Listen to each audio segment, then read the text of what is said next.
Hello story lovers, welcome back to my channel Prema Pallaki part 131.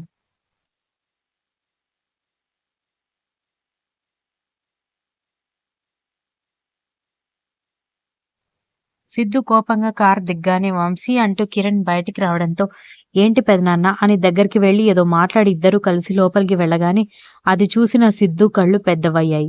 వెళ్లేవాడు దారిలోనే ఆగిపోయి వాళ్ళెవరు, ఎందుకు ఇక్కడికొచ్చారు అని ఏమీ తెలియనట్టుగా డ్రైవర్ వైపు చూసేసరికి వాళ్ళు కూడా ఇది వరకు అంటే కొన్ని సంవత్సరాల ముందు ఇదే ఊర్లో ఉండేవాళ్ళంట. అయితే వాళ్ళ బంధువు ఎవరో చనిపోయారు. ఆవిడ కేసు మళ్ళీ రీఓపెన్ చేశారని ఈ మధ్య తెలిసింది అని అన్నాడు డ్రైవర్.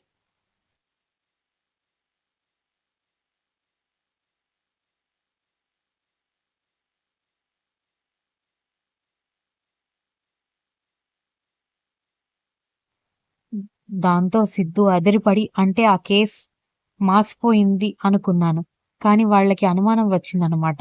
ఎలా వచ్చింది? ఎవరి వల్లొచ్చింది? అని అంటూ సిద్ధు మళ్ళీ వచ్చి కార్లో కూర్చుంటే, అదేంటయ్య గారు వాళ్ళని ఉతుకుతారని అనుకుంటే వచ్చి కార్లో కూర్చున్నారని పనివాడు అడగడంతో, నువ్వు నోరు మూసుకో, కారింటికి పోనివ్వు అన్నాడు సిద్ధు.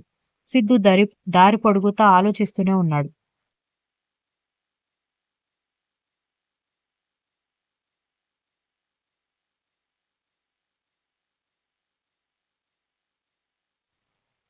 ప్రకాష్ ఇల్లు రాగానే కారు దిగిన సిద్ధు వైపు చూసి, ఇదేంటి వీడు బ్రతికొచ్చాడు, అప్పుడే బకెట్ తన్నేసి ఉంటాడని అనుకున్నానే అని అనుకుంటున్న ప్రకాష్ దగ్గరకొచ్చి సూటిగా చూస్తూ నిలబడ్డాడు సిద్ధు. వీడేంటి ఇలా చేస్తున్నాడు, కొంపదీసి నాకన్నీ తెలుసని డౌట్ వచ్చిందా ఏంటి అని అనుకుంటూ, ఏమైందిరా, నీ కొడుకును ఉతికిన వాడెవడో తెలిసిందా అని అడిగాడు ప్రకాష్ ఏమీ తెలియనట్టుగా.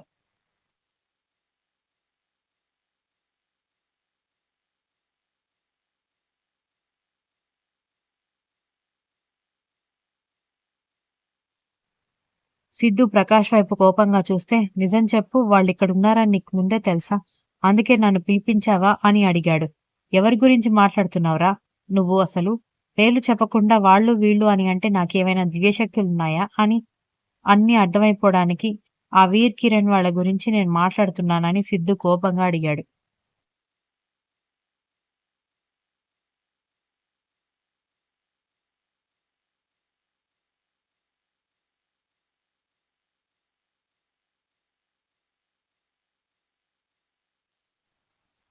ఏంటి వాళ్ళు ఊరికొచ్చారా? ఎప్పుడొచ్చారు?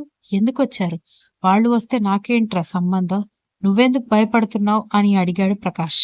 ప్రకాష్ కళ్ళల్లోనూ అతని ఒంటి తీరులోనూ ఎలాంటి టెన్షన్ కనిపించకపోవడంతో ప్రకాష్కి నిజంగానే తెలియదని అనుకుని, వైదేహి గురించి వాళ్ళు మళ్ళీ రీఇన్వెస్టిగేషన్ చేస్తున్నారు, మనమే దాని వెనక ఉన్నామని తెలిస్తే అంత మొదటికొచ్చేస్తుందని అన్నాడు సిద్ధు.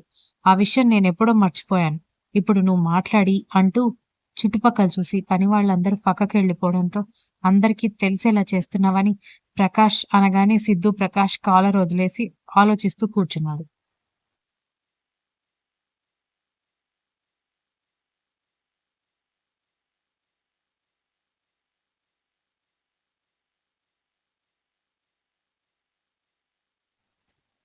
మరి మనమే చేశామని, లేకపోతే ఇంకెవరో చేశారని డౌట్ రాకపోతే 30 సంవత్సరాల తర్వాత వాళ్ళు మళ్ళీ ఆ కేసు గురించి ఎందుకు ఇన్వెస్టిగేషన్ చేస్తున్నారు అన్నాడు సిద్ధు. మెల్లగా తెలుసుకుందాం గాని, నువ్వు తొందరపడి ఏ పిచ్చి పని చేసినా మొదట అనుమానం నీ మీదకే వస్తుంది. ఎందుకంటే వాళ్ళు వచ్చిన తర్వాత నువ్వు కూడా ఊర్లోకి వచ్చావు కాబట్టి అని అన్నాడు ప్రకాష్ సిద్ధుకి నమ్మకం కలిగేలా.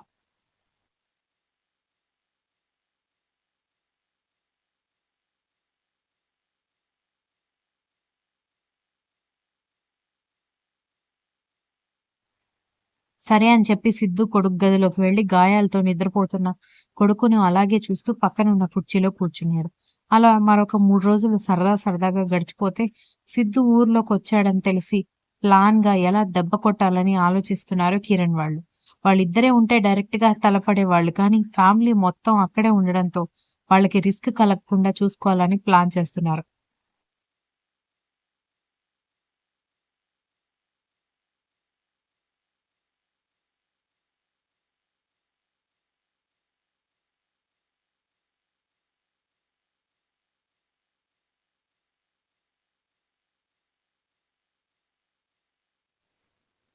ఆ రోజు ఆదివారం కావడంతో మిగిలిన వీక్ డేస్‌లో వర్క్ ఏం చేయకపోయినా, ఆ రోజు మాత్రం అందరికీ లేవడానికి బద్ధకంగా ఉండడంతో మేడ మీద వాళ్ళకి వేసిన పక్కల మీదే పొర్లుతున్నారు అబ్బాయిలందరూ. అంతలో డప్పు కొడుతూ చాటింపు వినిపించేసరికి అందరూ డిస్టర్బెన్స్ ఫీల్ అయ్యి చిరాకుగా లేచి పిట్టగోడ దగ్గరికి వచ్చి కిందకి వంగి చూస్తుంటే త్వరలో ఊర్లో జరగబోయే జాతరలో ఆర్చరీ పోటీలు మొదలగు పోటీలు ఇంకా చాలా జరగబోతున్నాయి కాబట్టి వాటికి సంబంధించిన పద్ధతుల్లో భాగంగా అందరికీ వారి వారి పేర్లు నమోదు చేసుకోగలరని చాటింపు వేయడం జరిగింది.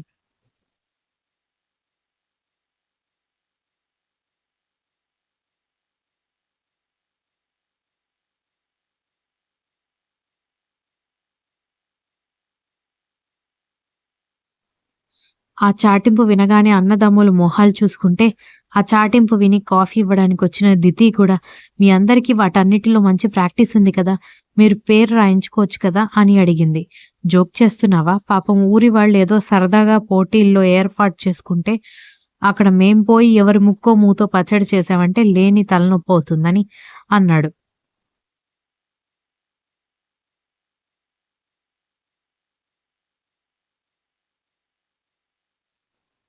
అది కూడా నిజమే గాని మన టాలెంట్ ప్రదర్శించే ఛాన్స్ వచ్చినప్పుడు ఊరుకోవడం ఎందుకు బావా అని అన్నాడు ఆదిత్య.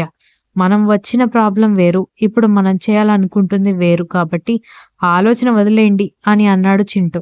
అన్నయ్య బావా మీ అందరికి ఒక విషయం చెప్పాలి అంటూ శివ పరిగెత్తుకు రావడంతో ఏంటి ఆ ఆర్చరీ పోటీల గురించే కదా నువ్వనేది అనగానే అదొక మాట అయినా అది మాత్రమే కాదు మనం ఇంట్లో పాలేరు పని చేసే పొలంలో తాటికా అని పూర్తి చేయకముందే శివ పక్కనే వదిన్ని చూసి నాలుక కరుచుకోవడంతో ఏం ప్లాన్ చేస్తున్నావు శివ నువ్వు అని అంది.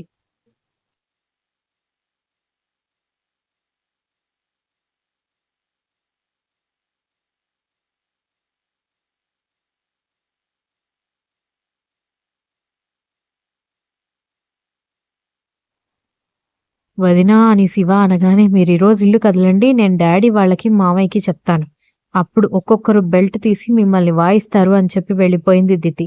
పక్కన లేడీస్ ఉన్నారో లేదో చూసుకునే పని లేదా ఎదవా అని అంటూ ఆదిత్య 4 పీకేసరికి మిగిలిన వాళ్ళు కూడా మరో 2 పీకడంతో ఇది మరీ అన్యాయం తెలుసా ఏదో ఎగ్జైట్మెంట్లో వదిన్ని గమనించకుండా వచ్చి చెప్పాను ఇప్పుడు వదిన డాడీకి మామయ్య వాళ్ళకి చెప్తానని వార్నింగ్ ఇచ్చింది కదా ఏం చేద్దాం అని అన్నాడు శివ.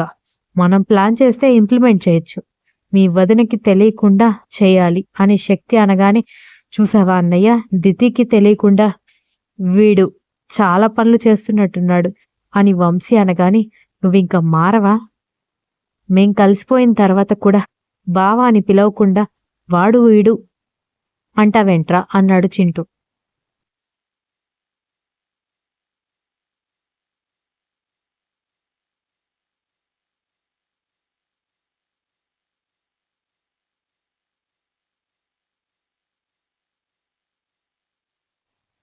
అంతకుముందు ఆయన గారు కూడా అలాగే మాట్లాడేవాడు కదా అని వంశీ వెటకారంగా అనడంతో ఆదిత్య వంశీ చెవి దగ్గర కొంగి సత్య నచ్చింది అంటున్నావు ఒకవేళ అది లవ్ అయిపోయి పెళ్లి జరగాలంటే అక్కడ బావ కోఆపరేషన్ కూడా కావాలి సో కాస్త ఒళ్ళు దగ్గర పెట్టుకుని మాట్లాడు అనగాని అన్నయ్య వైపు కోపంగా చూశాడు వంశీ. చెప్పింది విను తర్వాత నువ్వే ఫీల్ అవుతావని ఆదిత్య భుజాలు ఎగరేయడంతో బావ చెప్పింది నిజమే అని వంశీ అనగాని దెబ్బకు అందరూ షాక్ అయిపోయి స్పృహ తప్పి పడిపోయే రేంజ్కొచ్చారు.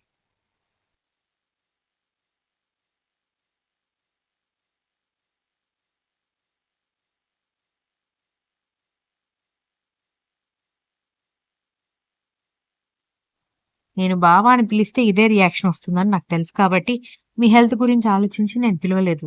కానీ మీరే అర్థం చేసుకోలేదు అని పెదవి విరిచి తాపీగా షార్ట్స్‌లో ఉన్న పాకెట్స్‌లో హ్యాండ్స్ పెట్టుకొని కిందకి దిగుతూ అద్భుతమైన దృశ్యాన్ని చూసి నోరు వెళ్ళబెట్టుకొని నిలబడ్డాడు వంశీ. అదే పల్లెటూరు. పైగా పట్టింపులు ఎక్కువ కావడంతో రేవతి తిట్లు భరించలేక సత్య లంగావోణీలు కట్టుకోవాలని ఫిక్స్ అయిపోయింది. వంశీ వాళ్ళు ఇంకా నిద్ర లేవలేదనుకుని అందరి స్నానాలు అయిపోతే రేవతి తిట్లతో అప్పుడు లంగావోణి కట్టుకుంది సత్య.